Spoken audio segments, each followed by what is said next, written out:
Hello दोस्तों, श्री कृष्ण भगवान जो है पीताम्बर धारण करते हैं।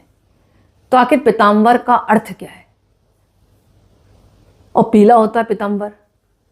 कहा जाता है कि प्रकृति और जीवन का प्रतीक है। पीला रंग प्रकृति का प्रतीक माना गया। कृष्ण स्वयं परम ब्रह्म है और पीताम्बर यह दर्शाता है कि वे प्रकृति को अपने में धारण किए हुए हैं। ज्ञान और शुद्धि का संकेत। पीला रंग ज्ञान, शांति, पवित्रता का प्रतीक है।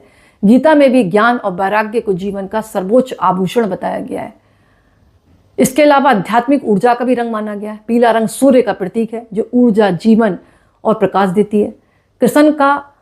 श्री कृष्ण भगवान का जो पीताम्बर है इस बात का द्योतक है कि वे संपूर्ण सृष्टि के जीवन दाता हैं। वैराग्य और भक्ति का भाव है। वैदिक परंपरा में साधु और सन्यासियों के वस्त्र में भी पीले और गेरुए होते हैं। श्री कृष्ण का पीताम्बर यह भी बताता है कि वे संसार में रहते हुए भी असंग और वैराग्य से युक्त हैं। आनंद और सौंदर्य का प्रतीक भी माना गया है।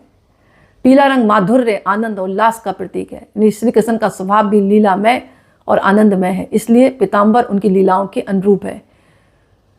कहा जाता है श्री कृष्ण पीताम्बर इसलिए पहनते थे क्योंकि ये प्रकृति, ज्ञान, पवित्रता, आनंद और वैराग्य का प्रतीक है। तो ये शिक्षा देता है कि जीवन में आनंद और सौंदर्य साथ साथ ज्ञान और वैराग्य भी होना चाहिए। इसलिए हम सबको भी पीले वस्त्र धारण करने चाहिए। ये शुभ माने जाते हैं। जैसे कि मैंने बताया, ये जीवन में आनंद, सौंदर्य, ज्ञान और वैराग्य का भी प्रतीक माना गया है और प्रकृति का भी ये रंग माना गया है। तो अगर आप भगवान श्री कृष्ण का आशीर्वाद चाहते हैं तो श्री कृष्ण जन्माष्टमी पर पीले रंग के वस्त्र पहनकर ही भगवान का उत्सव शाम को सेलिब्रेट करें। तो आपको भगवान कृष्ण का आशीर्वाद जरूर प्राप्त होगा, आध्यात्मिक शक्ति प्राप्त होगी। करके देखें।